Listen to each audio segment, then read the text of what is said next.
We should have dressed like ballerinas. We love doing that. I'm dressed like a ballerina. When you're a ballerina, you're always dressed like a ballerina. Have you never seen Tchaikovsky's 38th?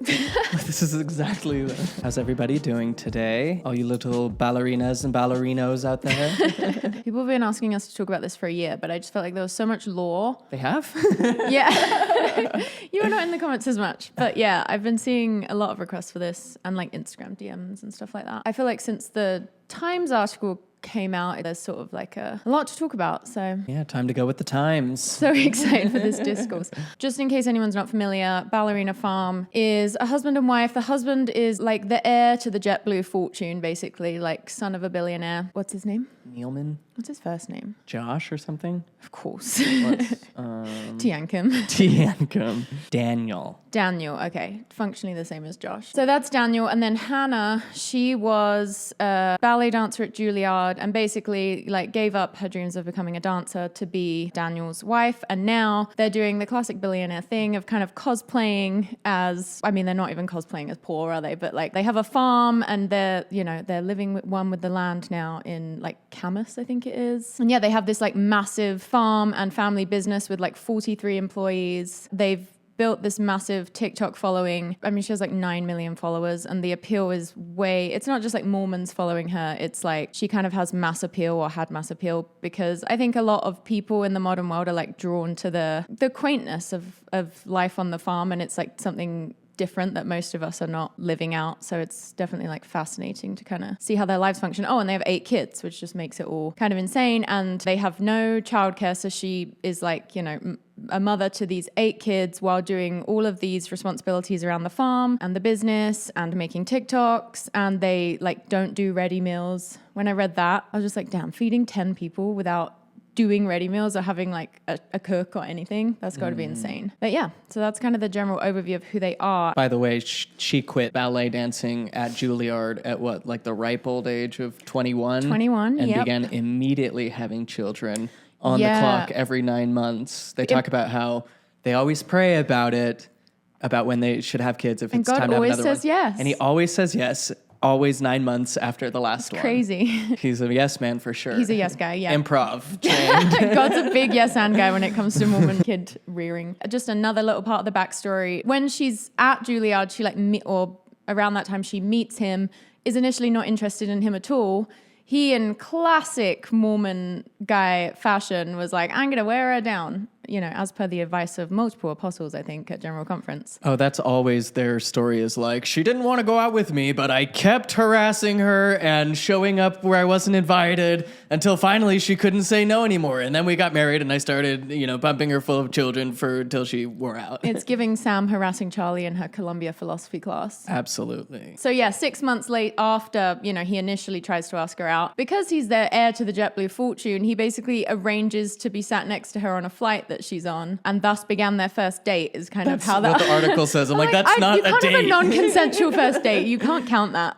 Men will count anything as a date. They will. I'm trad curious. Me too. I'm a little crunchy. I have to admit that. Like the thought of growing my own food and, you know, being closer with the land. There's something, you know, we've always been a pro-gardening channel. About that. But it really is different than the trad lifestyle, which is like this weird desire to go back in time, or at least look like you've gone back in time. I was going to say. While using all of modernity it's really just like this facade of old-timey living.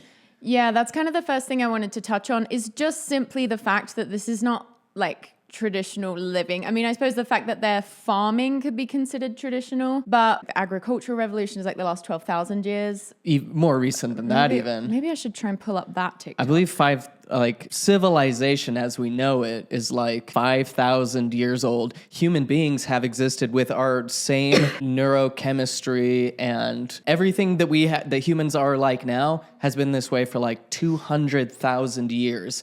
So that tiny little window of civilization is like just a tiny little window. And if we want to talk about like what is actually traditional among humans, we really have to open up our vistas a bit. Usually when people are talking about traditional roles, traditional families, traditional marriage, traditional gender. I mean, 1950s America. Yeah, exactly. Yeah. It's like, oh, traditional as of the last, it's actually like a new fad. Prior to that, human beings lived in like communities, and we didn't like, not everybody knew everyone's parents because things were much more communal and shared. And it wasn't till the advent of agriculture that people started becoming more paired off. And then, of course, through like the Victorian era, where this new type of approach to gender, and women are like this and men are like this, and we have to be distinguished in our clothes and all that, really, really took off. Some of the more traditional views about the shared nature of gender, that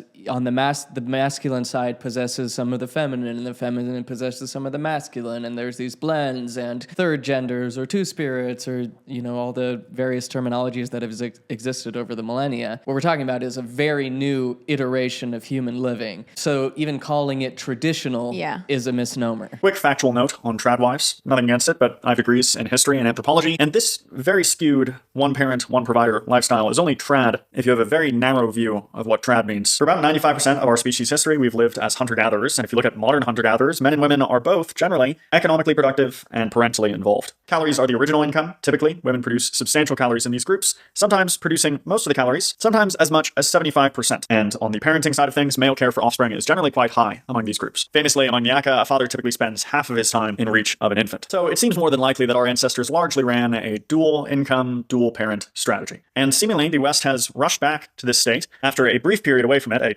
fad, if you will, where at least in one subsection of society, men generally provided almost all the resources and women generally provided almost all the parenting. For perspective, here's the timeline of the human species. We've been around about 300,000 years, maybe more. Agriculture is the tiny 12,000 year black slice there, and the 1950s would be a tiny slice of that black slice if you could see it. Now, to be clear, fad wifing, if it works for you, that's awesome. I don't see how it's anybody's business. And a lifestyle being unnatural doesn't mean that it's not workable or wrong. Surgery is pretty unnatural. However, today, like our ancestors, most Western men and women generally both take part in some economically productive activity and some parenting activity when cooperating to raise children. In fact, in about 16% of American households, women are now the primary breadwinner. Do you hate the convenience of modern medicine and food sourcing? Well, you too can pretend to get back to the land if you have a billionaire fortune that can buy you pristine land in Camas so that you can run a staff of 43 so that you can operate your homesteading business, but not childcare. That has to be done by the wife and everything else, right? We don't want her getting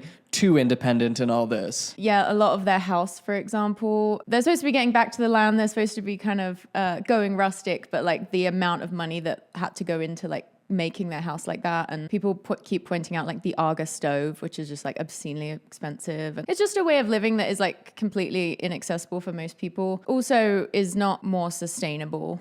No, absolutely not. Like if everyone was making their meat and dairy like that, we would need even more land. It would be even less sustainable than right now. And I don't get the vibe that they're like into sustainability or concern for the earth, or even necessarily like more healthy living. It's just the image of a more traditional American life that neither of them grew up with, right? Like he's just like a rich kid who gave up on his business aspirations to pursue, they're talking about, we've had to sacrifice a lot. And the reporter is asking like, well, what did you sacrifice? And she's like, well, all I ever wanted to do was be a ballerina at Juilliard, but, I had to give that up at 21 so that I could do this. So I gave up on my dream of that, and he gave up on his business dreams. And it's like, he didn't give up on his business dreams. This has always been his dream. By his own admission, he said this is exactly what he's always wanted, is a stay-at-home wife who will take care of the kids while he does whatever he wants on the farm. Yeah. So it's like, he got exactly what he wanted. You were the one who had to sacrifice. Yeah, and I feel like this article and just this whole situation has sparked a lot of discourse around like, is this woman happy doing this? Can a woman really like choose to want this life for herself? And I feel like with all of that, it's like, it's so kind of impossible to define what she does and doesn't want, because like you truly can't separate what choices she's made from Mormonism. She did choose to give up to like being a dancer to be with this man. So on some level she wanted it, but it's also like you can't separate the fact that like in Mormon culture and doctrine, like women are taught to like follow in the footsteps of men, and it's absolutely the Mormon woman way to give up on your dreams in the name of whatever the man wants. Mm-hmm. Like it's obviously fine if a woman wants to be a stay-at-home wife or mother if she has the means to do so.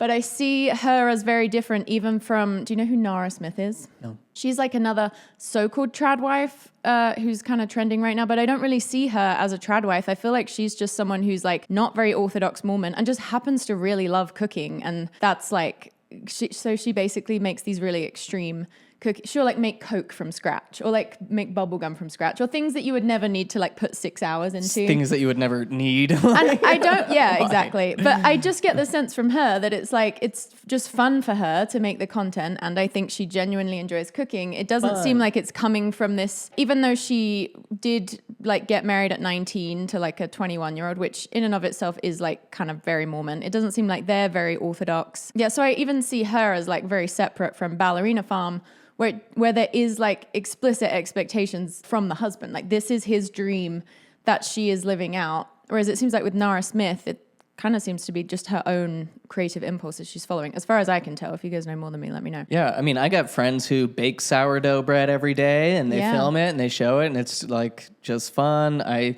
watch a lot of like gardeners and permaculture people doing their thing. I'm really interested in alternative building, and all of that is like a very communal approach, a very like actual back to or I don't like the idea of going back. We're never going back, right? Like the answer is not just like, oh, there was this idyllic period in human history, and if we could only recreate that, then everything would be great. It's like, that's literally never happening. It's a fantasy sold by conservatives to resist all forms of progress that would actually help the majority of people in the world. That's it. Like, it's not going to be going back to the 1800s or going back to the Bible era or going back to the pre-agriculture era. No, it's like, how do we move forward adopting more communal, more earth-friendly, more sustainable, healthy, I think it was Jordan and McKay that did a great deep dive on how expensive their like they sell like meat and like they sell sourdough starter and stuff like that, and it's just obscenely expensive for what the product is. And apparently there's quality control issues. Are they going to start giving you like a fresh cut of sourdough on JetBlue? Wouldn't that be fun? Like, sir, your rosemary sage loaf. Love a rosemary sage loaf. But to your point, like I am a woman who authentically loves cooking and cleaning, but it's not coming from any place of like, I should love that. And that's like, you can see in this article how like the shoulds are like baked into their whole worldview, because they, by their own admission, are like they're devout Mormon, as opposed to like Nara Smith, who has like said she doesn't consider herself super hardcore Mormon. But she is Mormon. I mean, do you know who Lucky Blue is? No. She's his wife. Okay. Damn. There's so much like Mormon influencer culture that I was into at BYU Idaho that you were probably just like too busy being a ward secretary to have noticed. Too many responsibilities to watch you Trad were like Wife. too good. Did you read the follow-up piece that the writer did? No. Okay, some people are calling it damage control because she doesn't want to get sued, but I felt like the new piece was probably just because they were like, the original piece went really viral, so like, let's build off the back of that. And it didn't really say anything new. I think in the original article, the writer talks about how Ballerina Farm is so controversial because I'll read you the bit that I saved. The writer said, I think the reason she inspires such strong opinions is because the trad life makes women feel threatened by one another's choices. It is as if one lifestyle is going to inhibit the other. That our freedom, however we interpret freedom, is being undermined by the existence of someone else's. Women who look after their children full-time feel judged or patronized for doing so by the women who haven't, their choices seeming threatened too. And so out of fear comes anger. And basically with this, I'm like, yeah, it's obviously fine for women to be stay-at-home mothers, again, if they have the resources to do so, and it's obviously fine for women to be working mothers, but like what makes the Ballerina Farm example sort of significant is that she was raised in a patriarchal culture. So it really can't be said that she sort of freely made that choice. I mean, none of us make choices like free of bias, right? But it's like she was conditioned from when she was young to choose that. Yeah. So, and her husband was definitely conditioned from very young to assert dominance and control and to just assume the power and authority in dictating what needs to happen, because I mean, just Google it. There's like, so that's the whole Mormon thing is like traditional families and men are the head of the household and have the authority. And like, is their worldview that is what women should be doing? Gordon B. Hinckley, the prophet, old former prophet said that that a wife is a man's most precious possession. If stunning. that explains everything. And if you called a Mormon and you were like, so women are possessions of men, they'd be like, no, it doesn't really mean that. It just means that she has to submit to everything he says and shouldn't pursue education, shouldn't pursue even rights. We have a lot of leaders, including Elaine S. Dalton, which is like her recent, Instagram still living, presence is so uncomfortable. talking about how women don't need to lobby for rights. It's like, what?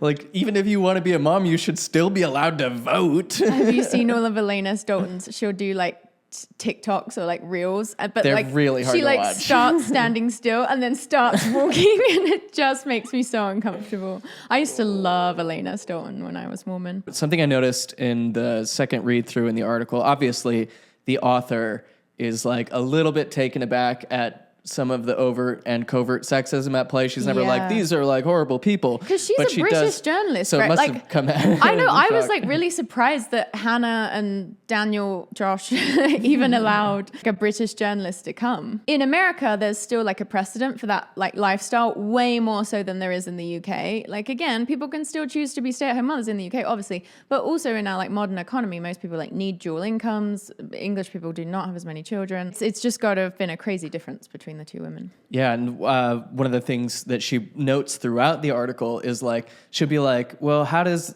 all the backlash make you feel? Asking Hannah directly. Yeah. And then Daniel is like, we actually feel pretty good about it. We just don't really mind what anyone thinks. And then she just mentions multiple times like how it's almost impossible to get an answer from her. Yeah. Because it's always her husband piping in about how much they've sacrificed, how much they enjoy doing what they're doing, or one of the kids. And, it's not a kid's fault for being interruptive, and, you can't blame it. But like a grown man, it's like, let her talk for herself. And then it talks about because she does like natural home birth or whatever, except for 2 of the 8 children who were done in a hospital. But then when her husband is out of the room, she was like, except I did get an epidural once and it was awesome. And she's like, it was awesome. And she's like, yes, it was so good. And then he comes back and is like, yeah, then we're just going to keep doing natural home births. And that was such an insight, because it did seem pretty obvious throughout the article that like the reporter was expecting like one-on-one time with Hannah and basically didn't get it. And there was a point where she's just taken on this like big tour of the farm by Daniel while Hannah has to like make lunch for the kids. And it's like, as Hannah's being interviewed by this reporter, why doesn't Josh make lunch for the kids? Right? He's the man. He gets the screen time, attention on him. That's what this is about. Yeah, especially if you're like the son of a billionaire, you're probably media trained in certain ways. But apparently not that media trained, because it seemed like there was one moment in the interview where basically she offers like an opinion and then he says something and then she just like repeats what he says. Like she's like echoing back what he says, which it's like with all of these things, if it was just like one little incident or, like things can exist in isolation and be harmless, like that couples will repeat each other. That can be normal.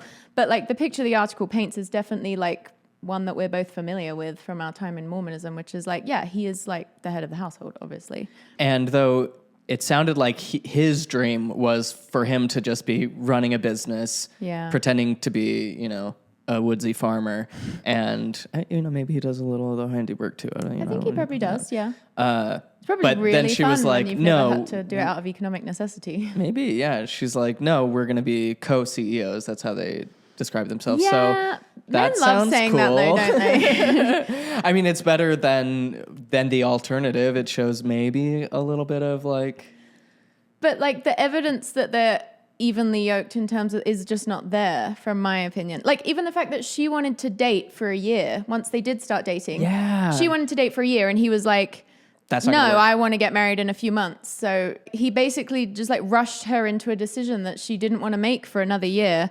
So they get married after 3 months of, is it 3 months of knowing each other? Yeah, they got engaged after 1 month, married after 3, and pregnant after 6. Like so from the very beginning, a normal sane person would never like push marriage on someone like that. Do you know what I mean? An but it's a very extremely Mormon man thing to horny do. patriarchal guy might. Exactly. 23-year-old. Exactly. So she's basically from the very beginning rushed into making all these choices in the early stages of limerence, if she was in limerence with him even, I don't know. Then she's like, what was she, like that first student to ever be like pregnant at Juilliard, or like the youngest student ever or something? Oh, that's so sad how she had to quit ballerina Ballerina school. Ballerina school. It's not Ballerina Farm. It's, what did you call it? Ex-Ballerina Farm. Ballerina-less farm. Well, now the kids do ballet. So there's that. In the barn where they go to school? In the barn that was supposed to be her ballet studio that just got turned into something for the family in the end. So she has no space to herself. Oh yeah, that's so nuts. Like her one passion, the one thing that is like hers alone has been totally stripped away. You know, she's forced to leave school to stop practicing. He takes away her dance space, so she can't even do that. Such a Mormon story. And then her one desire is to go to Greece on her birthday. And instead of getting tickets to Greece, he gets her an egg apron. Egg apron. That is so sad. The egg apron was cool, but I feel like that should have been alongside the tickets to Greece, maybe. Or just like, happy Thursday, I was thinking about I'm you. a billionaire. Or the son of a billionaire. Doesn't seem like she should have to wait for her birthday for like a functional item like that. No. Did he make it from scratch? I doubt it. I did see a TikTok yesterday about, unrelated, about the history of ballerinas in some areas like Paris and maybe in Russia as well, but about how it was just this like a sex trafficking operation essentially, that the ballerinas would go out and dance, and then, you know, men would become their patrons and sponsors, and there was like a door to the backstage where these men could come and frequent and broker a like deal, Trump usually with at the Miss girls' America. parents. Yeah, literally. God, that is so crazy that he know. bragged I about know. like walking in while underage children are changing, and everyone was just like, yeah, we should make him president. Oh God, I can't get into Trump again. But that is interesting. The history of that now in the situation where this man owns this woman. Essentially, like that is the patriarchal background, cultural background leading up to this moment. Women as property, Mormon prophets saying as much, that women are men's most prized possessions, that men have the power of God and authority to dictate what happens in the home and in the church and in society, which is why you don't need to vote. But then so he's, stripped away her ability to even dance, and then still calling it Ballerina Farms as if like any of that is pertinent. Yeah. It's just like... That's a business name as well, Ballerina Farm. That's so sad. I know. And again, I feel like the discourse gets overly focused on like, but she seems to genuinely like it, or like, does she like it? Can she like it? Or whatever. But I'm like, that almost feels like somewhat irrelevant to me, because it's like, I'm sure she does enjoy this life to one degree or another. I mean, it talks about her getting so overwhelmed that she has to spend weeks at a time in exactly. bed. That was the red flag for me. Life is exhausting for me as a person without 8 children and a farm. So like, I'm sure I have to spend days in bed at a time, like a day. I'll spend a day in bed occasionally. Say, I don't think it's like normal or healthy to, unless you're sick, need to just spend a week in bed from exhaustion from your life. Like if that's like it wasn't just like a one-time thing. It was like that will happen sometimes, which like gave the impression that it's maybe happening like multiple times a year, or it didn't sound like an isolated event. It sounded like it was pretty regular. So I'm like, that's a clear sign to me that you're overworked. And again, they have 43 employees for this business. There's no reason why they can't have help with childcare. They have all the money in the world. But it says in the article, he didn't want to have nannies in the home. Oh. So well, then like maybe he could take care of the kids. He gets 43 staffers to like help him with the business. And I did see that they have a cleaner, whoop-de-doo, but like to not have, like imagine having to take 8 kids to the grocery store in like Camas, Utah. Like what an ordeal that would be. Oof. Just all of it has just got to be so insane. So yeah, it's like, as much as I think she probably does find genuine joy in this life, like she does seem like someone that finds joy in a lot of aspects of it. That still can't be like separated from the fact that she's been like conditioned to submit to like what her husband wants and thinks is best. And also she's probably maybe not even like capable at this point of entertaining like what her life might have looked like had she made different choices, or not felt like so coerced into rushing into a marriage she wasn't ready to get into that soon. Or agency in these kinds of situations is tough, because it's so murky. It's like, oh, she's probably doing what she wants to do, but it's not really a question of like she secretly wants to do this other thing. It's the fact that her whole life she hasn't even been given the space to explore or be curious about what she may want to do. other than when she was so excited to go to Juilliard and dance that she left home at 17 and loved New York and loved the vibe of it, and then got sucked into this, like, she talks about how it was like this kind of fairy tale, like fantasy, oh, life on the farm, it's going to be so picturesque and ideal, and now dealing with the reality of it is way different than what she originally, and what was like this idyllic vision she was sold. So it's like, she didn't even, it's not that she's like, oh, I secretly want to do this other thing. It's like, she was never given an option. It was just like, this is your life trajectory. Yeah. You will have kids. You will be a mother. Your education is not going to be important for you. You are going to have to submit to your husband. Mm-hmm. That's just the way that it is. Her whole life. Yeah. So like within her framework, because she's doing what God wants her to do and what her culture has taught her to want, that probably does feel good a lot of the time until she's in bed for a week because she's collapsed from exhaustion. And I feel like, again, the discourse will often take this like binary shape of like either she's secretly harboring a desire to escape and to go out and be a dancer, or she like freely chose this and she completely loves it. And it's like the truth really is like somewhere in the middle where like what she wants has been so thoroughly shaped by her upbringing that it's like, yeah, she didn't even probably have like the software in her brain to like truly entertain the thought of following her dreams and staying at Juilliard. Like, we're not just talking about like she's doing a BYU dance degree. She's at like the most prestigious... a prestigious degree. Don't get me wrong. Like, BYU dance has a very competitive program. But Juilliard? Like, who fucking drops? Like, who quits? That's just like wild to me. Because like what it must have taken to get there is like insane. Oh, and then to give it all up.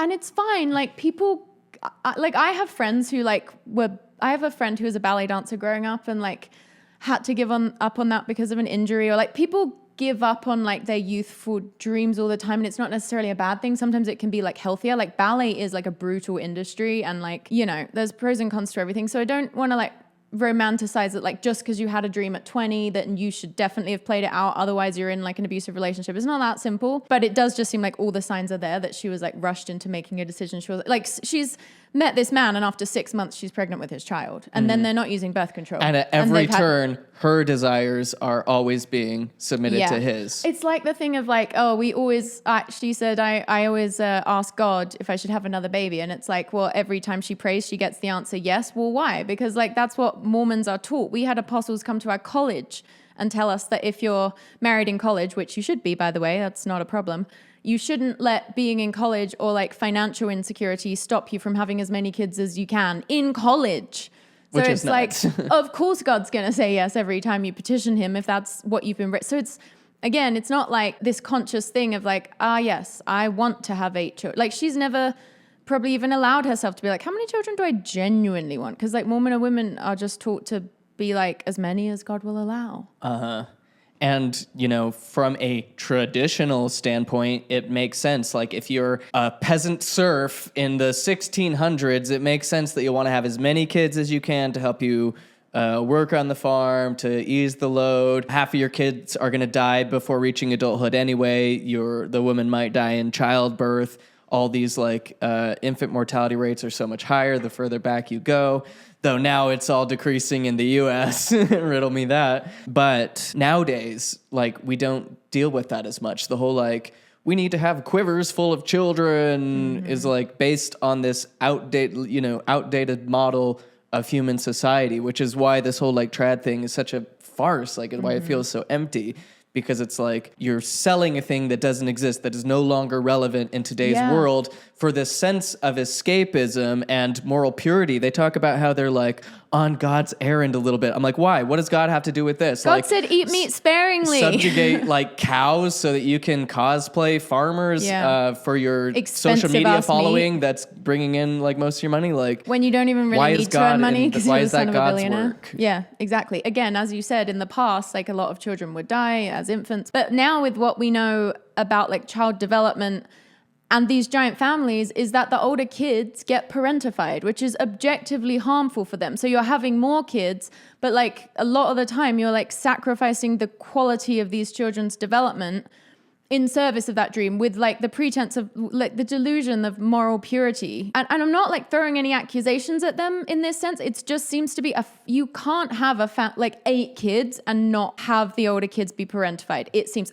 like maybe if you have like nannies or childcare, that can, there's probably cases of where people have 8 kids and there's no parentification, but it seems highly unlikely. I feel like every ex-Mormon you speak to who like grew up in a big family, they all talk about like not really getting their, like at least emotional needs met in a giant family. Because it's like, how could anyone? You could be a superhero and still not be able to meet 8 children's emotional needs when you're having to like provide for them and do farm work. Yeah, you think your parents are going to be there for your emotional needs when they're spending a week in bed. Again, that's not her fault. She's been given like way too much to deal with. It's like kids deserve to be raised by adults who can meet their physical, mental, emotional, and social needs, and to like model and teach. But in these big families, exactly as you're saying, it's like children raising children. So we have children whose emotional capacities and social, development is all regulated by other children, which leads to like emotionally unfulfilled adults. Like I've had to learn as an adult how to like be an adult, how to like reparent myself. Not that like I had the worst upbringing or everything. I feel like most people have to do some degree of that as they grow up, because even if you're an only child, yeah, sometimes then it's worse. Right. Yeah, but and the even darker side of it, as we saw with like the Duggars, this like celebrated family that had a TV show, is like because they had like 15 kids or however many they had, there was like a lot of like control and like violent punishment being used to keep them all in line, because like kids are like unruly. Maybe being on a farm helps, I don't know, but it's like you're not going to get like 8 identical children, but like in these family systems that need to like run so tightly, you have to have this like behavioral compliance that you like wouldn't necessarily have to have if you have like 2 kids, because everything has to run so smoothly. And then like with the Duggars, it like came out later, and other families like that. This is kind of like the whole, what's his name, that like Jim Bob? Oh, Bill Gothard, is that the guy? Anyway, like they were using like violence to keep the kids in line is basically my point. And then there was so much abuse and stuff going on as well that it's like... Can I read a little... It's no wonder when you look at these families, it's like, yeah, of course something like that would happen. Can I read an excerpt? Yeah. Daniel wanted to live in the Great Western Wilds, so they did. He wanted to farm, so they do. He likes date nights once a week, so they go. They have a babysitter on those evenings. I love how he's willing to get childcare when he probably wants to get laid. But the rest of the time he's like, no, you'll do it by yourself. He didn't want nannies in the house, so there aren't any. The only space earmarked to be Hannah's own, a small barn she wanted to convert into a ballet studio, ended up becoming the kids' schoolroom. Daniel wanted to take me to see the new dairy farm buildings while Neilman goes back into the house to make lunch for the kiddos. We stop at an irrigation ditch, which he explains. The offices, which he explains. The milking stations, which he explains. He's like, let me show you all the most boring parts while my trad wife goes and makes more food, which is her job. And I just love imagining that it's a Brit as well, like a British woman who's just like not used to like I can imagine the type of energy he must have as like an American Mormon man, son of a billionaire, and it's not going to be something the average British woman is like super comfortable with. I check my watch feeling edgy. I want to talk to Neilman. The writer also said, I can't, it seems, get an answer out of Neilman without her being corrected, interrupted, or answered for by either her husband or a child. Obviously, the child thing is fine, but like the husband? No. Usually I'm doing battle with steely Hollywood publicists. Today I'm up against an army of toddlers who all want their mum and a husband who thinks he knows better. We haven't even talked about the fact that she competed in a beauty pageant 12 days after giving birth. Wow. And to prepare for that, she did ice baths during pregnancy. I just wanted to bring that up because I know you are so scared of ice baths.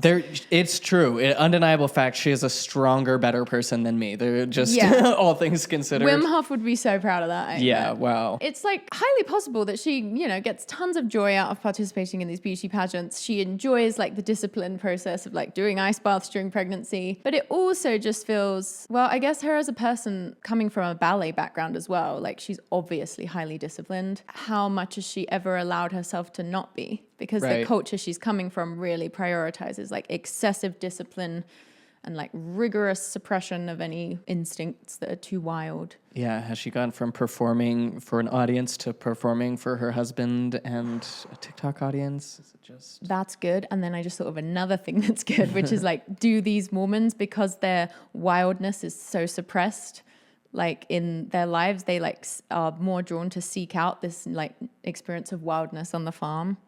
Oh yeah, definitely. It's possible.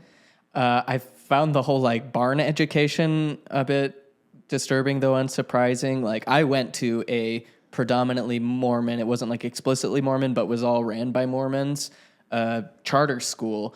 Our like reader, our English study reader was like an 1800s thing, like from the John Webster days. Wait, what years was this? Because you went to like a progressive school. This is when I was right? in Mesa, Arizona. Got it. And then when we moved to Flagstaff, I went to like a more liberal high school, but my early elementary was like very in that line, sure. So I find that a bit disturbing. I'm sure they're like, we don't want the liberals to corrupt our children and teach them the ways of the world. They need to understand true Kamas, history. Utah. Yeah, right. I'm sure your public school is very Mormon. Anywhere you find, an emphasis on traditional families, I guarantee there's at least a covert emphasis on traditional race relationships, traditional religious views, traditional views toward science. That is to say, like, extremely regressive and oppressive. Traditional views towards science.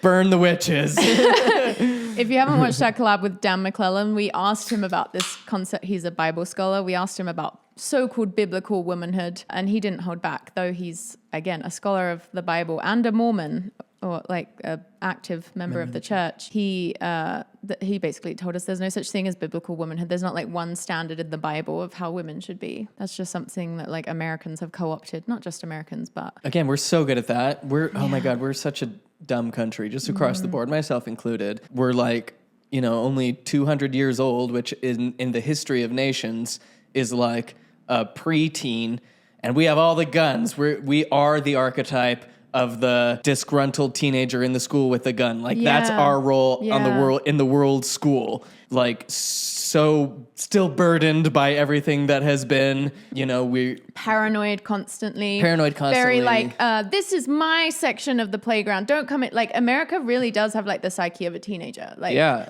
And it makes sense, I guess. How could it be anything but depressing? And just like this sense of superiority and supremacy that is like totally unearned. Superiority, but then combined with this wild paranoia that like everyone's out to get you. I'm sure whatever they're learning in the barn is not teaching them about like the real world, how things actually work. It's like, again, going back to create this false idealistic picture of what things were supposed to have been so that we can like go back to this more perfected state that never actually existed. Like, you think the 1800s were better for people? Better for who? For like just white rich guys like you. That's it. And even then, not that great. Yeah, I bet they weren't having that good of a time. Yeah, I would love to do an episode on homeschooling because my boyfriend Jared had like a Mormon homeschool education and he did not rate it, nor did he learn much. And I feel like that's a lot of people's experience. I'm sure the heir to the JetBlue fortune, maybe they have some good like hired teachers. No way. It's some Mormon lady from the ward down. They mentioned it. It's like some really? lady down the street. Okay. It can't be great. I was like, maybe they're bringing in someone who like, while still regressive in their values, is still kind of a good teacher in other ways. I don't know. No, can't be. Okay. Can't be. They had a quote in the article from this woman. Well, actually, Leslie, you never know if that's a man or a woman. There's a person who's a behavioral scientist at the University of Colorado called Leslie Root.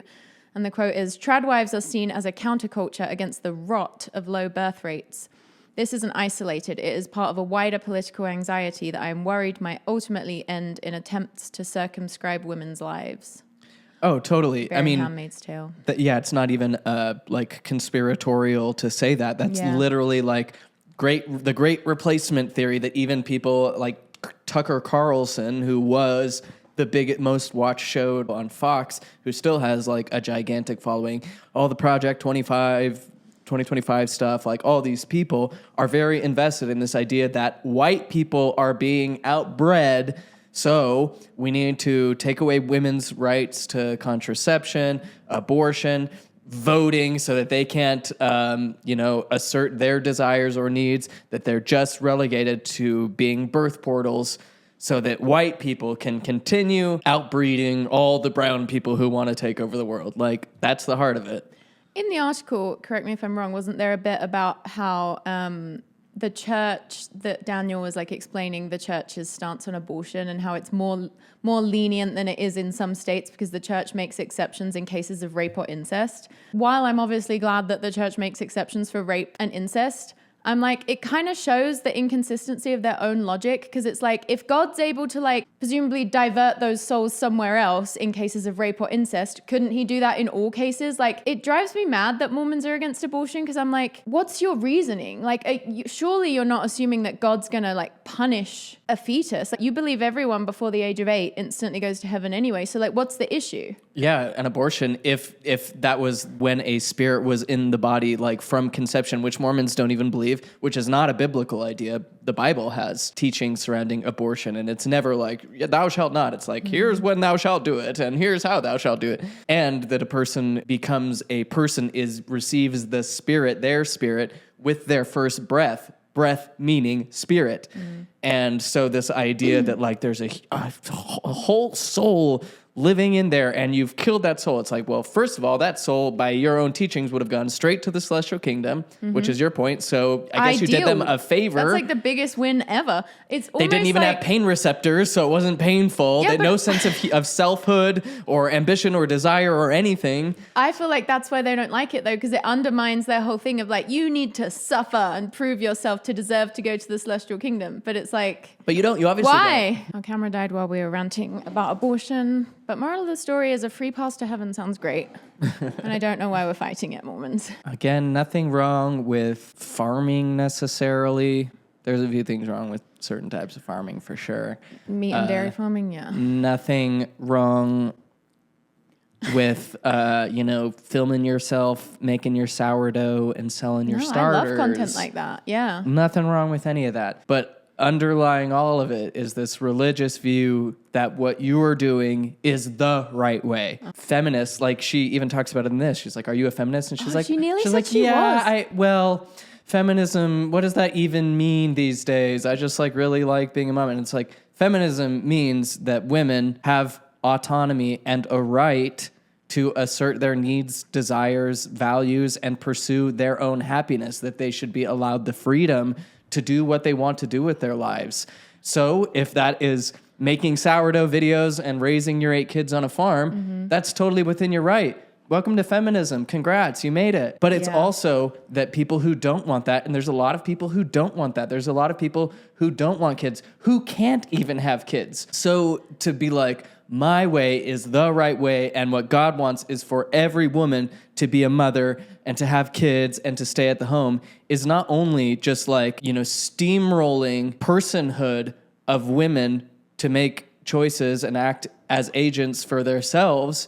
It's also just being like ignorant of the way the world is, because there will be people who just like literally cannot biologically have children, who will not, whether they want to or not, be married, who under no circumstances could have a farm and stay at home, right? Like, and so so with the abortion thing, it's like, oh yeah, we don't like abortion. It's bad for, people should just stay chaste until they get married and then just pop out as many kids as they can. Easy it's like to say if you're a billionaire. Easy, yeah, exactly. And most these women who have abortions already have kids. They like just don't have the means to have more kids. Yeah, so it's like like another attempt at it's subtle authoritarianism of like, this is the way that it needs to be for everybody, and you don't get a say in it ultimately. And that's what like is at the heart of the anti-abortion thing. It's like, well, I don't like it, therefore you should not be allowed to do it. Yeah, and again, I really just want to stress, because I've seen it so much over the last 4 years with like coaching ex-Mormon women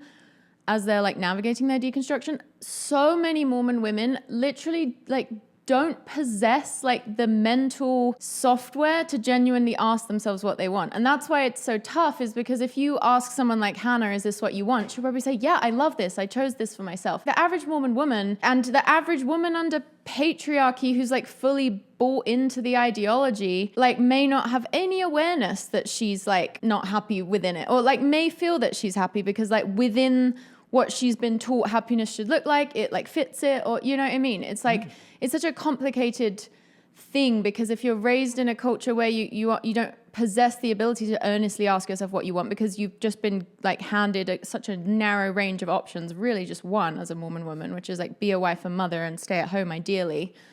and just get a degree for in case your husband ever dies, then it's like, how can you really have a conversation about whether it's what, how can they know? It's like the eight-year-olds in Mormonism who choose to be baptized after being told like that they have to do it and being subjected to like a worthiness process, even though it's 18-year-old boys going on missions, choosing to go on a mission. When you're like 3 years old, they're having you sing in church, I hope they call me on a mission someday. And telling you all worthy men must serve a mission. And it's like, well, I didn't choose that. I was told I had to do it my whole life. Yeah, like did you genuinely question for a second, like maybe I won't go on a mission? Like I feel like that wouldn't even have been a possibility. No, not at all. Though I had like a lot of doubts before I went on the mission that were like, oh, is this going to be an issue? And it's like, well, I've got to figure it out, and I'll figure it out, and I'm just going to act in faith like they told me, and a testimony's found in the bearing of it. So if I just keep saying I know, then I'll know. That's probably how she felt when she's like, well, I have a lot of doubts about getting married after 3 months. I really want to wait a year, but he's saying it's now or never, so I better just go with it and we'll figure it out along the way.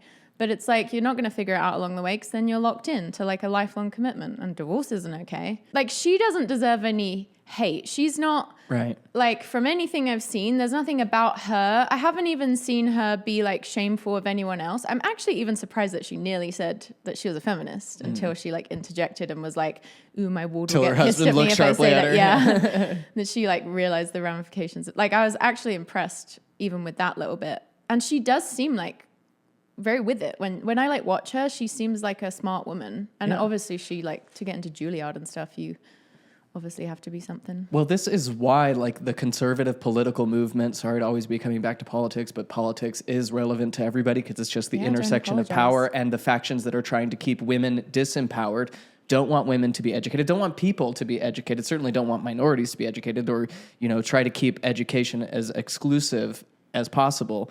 Because with education, you actually learn about how the world works.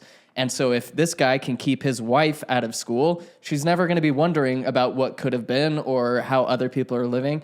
And I've noticed that a lot of people who weren't educated or who grew up in these very traditional structures have no idea what feminism even means. Like, they're like, oh yeah, I'm not a feminist because I don't believe that a woman has to go to work. And it's like, well, that's not what feminism means. Or I don't believe in feminism because they just hate wives and mothers. And it's like, well, that's not what feminism is either. That's literally what these people who are telling you what womanhood is, what femininity is, and also telling you what the world thinks about it are totally misleading, because they're trying to create a false picture that will keep you unable to understand what feminism really is, which is just a genuine solidarity for people who are femme. Like, that easy. It's like, you're a person with rights and right to self-determine.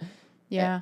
The fact that they got pregnant 3 months into their marriage tells me they didn't use birth control, probably because he didn't want to use birth control, if I had to guess. And that was in line with what like the young adult manuals of the church were saying at that time. Like, I always bring this up, but even when I was like in institute, like 10 years ago, whenever it would have been, like the manuals were really anti-birth control. So I'm like, it makes sense that abortion is such a like big thing the patriarchy hates, because truly it is like the primary way you can rob a woman of her autonomy is just by like getting her pregnant really quickly. Because then, especially if she's dropped out of school to be married to you, as Mormon women often do, or like will have to because she's now pregnant. Yeah, then she doesn't have any education. She doesn't she's relying on him to be the provider. You also don't want to be a single mother. God, it's just so insidious. Yeah. But then all under this cloak of just like, it's all just so, I guess, like Stepford Wives, or it's just scary, like the veneer that is put on versus like the reality of what's happening. And I feel like that's why the article made an impact, is because it was like exposing that veneer. And it's not just like, oh, she secretly hates her life. It's just like showing like the complexity of it all, because it's like she loves her life, but she's in bed for a week straight with exhaustion regularly. She loves her life, but her husband rushed her into marriage after 3 months. And she loves her life, but her husband interrupts her all the time and she repeats everything he says. And she loves her life, but wasn't allowed to entertain any other life or have any other real experience outside of this one. So yeah, so she doesn't get to go to Greece, but she gets to keep collecting eggs in the brand new apron. Yeah. It's like we don't really even need to know how individual women in these situations like feel. Like whether she's feels super happy with her life or not is kind of irrelevant. It's just kind of the systems and teachings at play that are relevant, because like they objectively will harm women no matter what. Whether she scraped through as like a luck, it doesn't seem like it, but you know. And I also feel like freedom and autonomy are like a bigger deal than happiness, I would say, to a certain extent. Do you know what I'm saying? Like, as in, like, just because you can be in a cult and be super happy, but like, I don't know, is that, I guess some people would rather just be like blissfully ignorant, but I feel like truth and freedom and autonomy and like those things all matter more than happiness in a way. I don't know, that's a whole other. Yeah, well, yeah, if we want to get into the philosophy of it, it's, who was it? Was it Zizek or somebody a little later, one of the regulars on my YouTube suggestions, talking about happiness. I don't know if they call it the cult of happiness, but this idea that like the American idea is like one of happiness, and it's sort of this false idea that people are striving to, constantly consuming and working in order to attain, when it's just, again, this like ideal that doesn't exist. You're never just going to be like, just brim with joy 24/7, regardless of the religion you frequent or, you know, the special role that you get called in the office, like, or the car, you know, you drive a Lamborghini, now you're happy, great. Now you're working on a farm, now you're happy, great. The reality is that happiness is a point on a normal cyclical human emotion cycle, that we go through bouts of happiness and bouts of less happiness, and it's never just this like one static emotion. And you can be like overall content with your life. I think that's something we should all strive for, but the way that it's set up is just this never-ending pursuit of this ideal called happiness, which is in our society set up through consumerism, basically. What's coming to mind right now is, you know how like the extreme right who do like slavery apologetics will be like, well, a lot of the slave masters treated their slaves really, really well, and the slaves were really, really happy. And it's like, even if that were true, which like, let's Absolutely be real, not. probably not, hardly ever, if never, even if that were true, it's like, does that like justify the subjugation? Like the fact that they were like happy and just were like so like one with the system of oppression that they just like didn't know that they deserved more. Like, that's being not broken something to by celebrate. a system, and exactly. And even if that one person were like, "Oh yeah, I wouldn't leave," that certainly doesn't justify the subjugation of everybody else. And that's kind of I don't know. You know, I was going to say it's different than maybe what's at play with the trad wife thing, but we've talked about this before in our Mormonism starting as a sex trafficking hub video. Which is that like Utah was originally deemed by the first ever Republican convention, like when the Republican Party first started with like Abraham Lincoln, they called Utah, because of the Mormon presence, called it the twin relics of barbarism: slavery, based on racial subjugation, and polygamy, which was subjugation on the basis of gender. And both of them, and you know, the degrees to which they're carried out, especially with like the intersection of race there, is different. I don't mean to say they're exactly the same thing, but this idea that both of them, based on race or gender, are by their nature subordinate to white men who have the power, who get to dictate what happens. And at the time, even in the mid 1800s, was seen as a great evil, as like a huge regressive step. And when people in the 1800s are like, man, those guys are back in the past, it's time for a little wake-up call. It's also so stupid. It's like just the whole thing with gender ideology among the right generally. They teach that gender is like such a solid, real thing, and like there's such specific roles, but then they that has to be performed always. Yeah, exactly. But it's so fragile that if you drive an electric vehicle, your masculinity will somehow be threatened. Oh, who's been loving Pete Buttigieg on Fox News? Because that is like cracked in my veins. I love it so much. With me and Jared, because I work from home and he has like a really demanding manual labor job outside the home, and I enjoy cooking and cleaning. Like I take on a lot more of the cooking and cleaning, and then like stuff that I don't know anything about, like car repairs that, you know, are seen as like more masculine. I feel like we kind of fall into those like gender roles naturally because it makes sense for us. No one's stopping anyone from doing that. That's like, if it truly makes sense, then it wouldn't need to be like, no one's told us to do that. It's just like by virtue of our situation and like convenience and like what makes sense with each of our skill sets, that's come to be. And like that could still be the case in like a hyper feminist world. Like it doesn't suddenly mean that labor can't be divided according to each person's like skills and interests. Rather than just happen. their genitals. Yeah, it's like oh, you have a vagina, therefore you're responsible for sweeping and spraying down the windows. Like there's absolutely a said. world where you could have the exact same situation as is happening on Ballerina Farm, and it could be perfectly feminist and equal, and you know, and they really are co-CEOs. But it's like in this situation where there's just all that conditioning leading up to her making those decisions, it's like it's not that. It's not ever going to be that, because you can't just remove the conditioning. I hope she's well. I don't get this. I mean, I've seen like a whole range of takes on TikTok. Like I've seen people saying that there's like active signs of domestic violence, which I'm like, I mean, there's signs of like a gender-based power dynamic that I'm not cool with, that like, you know, probably does border on abusive at times, but I don't know. There's people with all kinds of takes, but she doesn't seem like, I guess I truly don't know, but she doesn't seem like miserable to me. I get the sense that she does enjoy things about her life. But Yeah, most people enjoy things about their and life. like, it probably is nice to live on a farm, you know, the fact that she gets to spend a lot of time outside, and hopefully she likes cooking because she's doing a lot of it. They can't have a ready meal ever. All the things she says, it kind of like you just kind of see her with the like 1,000-yard stare, like looking off, kind of dazed. Like, I'm just projecting at this point because I'm just reading, but it sounds like the farm life is not quite what she expected it to be. That it's really hard. Yeah, the fact that she like whispered that like the epidural rocked. That I'm like, why'd you need to whisper that? Why? Like you had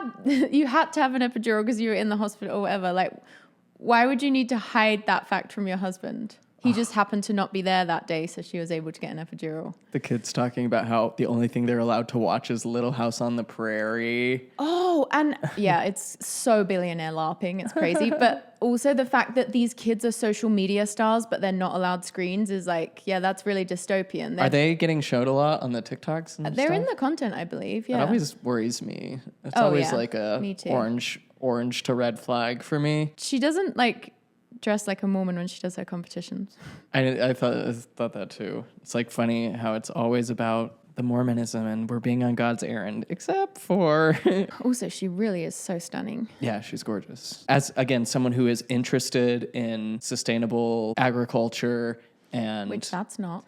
no, and this is creating this idea, this false image of it's like the independent man, the self-sustaining person, self-supporting person that doesn't really exist. Like The Wild West ideal. Yeah, that all you need is a man and a woman and their kids to homestead, and it's like Yeah, just dominate the land, dominate the animals. and no wonder she's exhausted all the time because we're expecting people to do for themselves what has normally been done by communities of 20 to 100 people, right? Like, I don't think there's anything glamorous have 43 or members of ideal. staff. Yeah, exactly. Like, rather in lieu of real community, you have subordinates who are on your payroll while you pretend, and in a lot of ways, like pretend to be doing this like traditional lifestyle that is also just like super exhausting and unnecessarily difficult just so that you can curate the image of it being super exhausting and difficult. I don't know. Like sometimes I see criticism of women like that, and the criticism just seems to be like, oh, the fact that she's like showing her doing so much cooking from scratch is like implying that every woman should be doing this. And I don't think that's true. That's why I bring up Nara Smith, because I'm like, I don't feel like there's any like imposing that on other people as like that's what they should do. I don't know why I started saying that. There was kind of that sense in the bit about her performing in the Mrs. America pageant 13 days after birth that people were really upset for creating the idea that all women should be able to do this and setting unrealistic standards. And that I'm like, almost seems pageants- like misogyny to me, of like that, again, that flip side of like, you shouldn't be allowed to do what I can't do. And maybe in some ways it is like creating and perpetuating a false illusion that holds women to unrealistic standards. I'm sure Which is that's pageantry as a whole. Yeah, for yeah, women. It's almost like the same vibe as when people will criticize people for being fat because they'll be like, you're normalizing obesity. And it's like, you realize people can just like visibly exist. And that doesn't mean that like that, just the idea that you're like normalizing, first of all, like being fat is normal in this country. Like we know that. But like the idea that you're normalizing something just by doing it is like dumb. Like, I've been wanting to do a video about fat phobia because I keep getting recommended videos from like Jordan Peterson and a bunch of other buffoons that are just like shaming fatness. Oh yeah, there's a whole thing, correlation with poverty, with trauma, with there's access to food. There's so much medical care. Yeah. So much there. It's like people aren't rich enough to just be able to take time out of work to go see a doctor, to have the money to see a doctor, Doctors to don't have take fat people money seriously and a lot of the time to time. buy good ingredients, to make good thing. It's just like there's so much that goes into it. And again, it's just this like myth of rugged individualism that's perpetuated by a couple really powerful and privileged people to shame everybody else, so that the people who are the victims of our lecherous social systems bear the brunt and the shame that only compounds itself. I just thought of an analogy to fatness that is similar to what we were saying about abortion, where it's like, why would it be a problem if a fetus is aborted if it goes straight to heaven? These people that have been like so like fat phobic for so long, now that like Ozempic and those drugs exist, they're like, oh, you shouldn't take that because that's like taking the easy way out. That's cheating. And it's like, so you just think that like people deserve to suffer is basically what you're saying. That is it. You're like, you don't want people to be fat, but we just made a massive medical advancement in like helping people lose weight, but you don't like that either because it's like too easy and you feel like you just like want suffering. Misery loves company. Oh, we So love our stupid. low key sadism. That like that's why we're not a fan of college debt relief. It's like no, they should have to suffer and toil and be exploited by insurance companies like the rest of us. Pull yourself up by your bootstraps. It's not real. Everybody needs other people. Everyone is standing on the shoulders of other people. The difference is some people are kicking in the teeth of the people whose shoulders they're standing on, and the others are trying to offer a hand up. Yeah, anyone who says they're self-made, like there's no such thing as anyone being No such thing. self-made. Only Jesus, who, just grew in the womb out of magic. Yes. He made him. Actually, didn't even make himself. Mary still made him, so take that back. Jesus was not a self-made man. True, yeah. But even Mary... Still had to grow in a womb. She kind of just had pregnancy thrust upon her. Didn't seem like she could consent either. Certainly did not consent. Troubling law as the basis for one of the world's biggest religions. Is it just Mormons that think God had sex with Mary? Do other Christians just think it was immaculate and like there was nothing like that? I think most others just believe that she was just kind of like What's overshadowed. wrong with Mormons? Just, Like, why you got to make that even worse? Because they were all a bunch of like neckbeard polygamists who were like, Yeah. Mary was 14 and God definitely had sex with her because he's definitely a man with a penis just like me, and I'm going to be just like him, having sex with a million wives for all eternity. Yeah, also, I mean, if that were like literally true that God was a man and then Mary would literally be his daughter, it's all really fucked up, which is maybe why Mormon leaders were so into incest as well.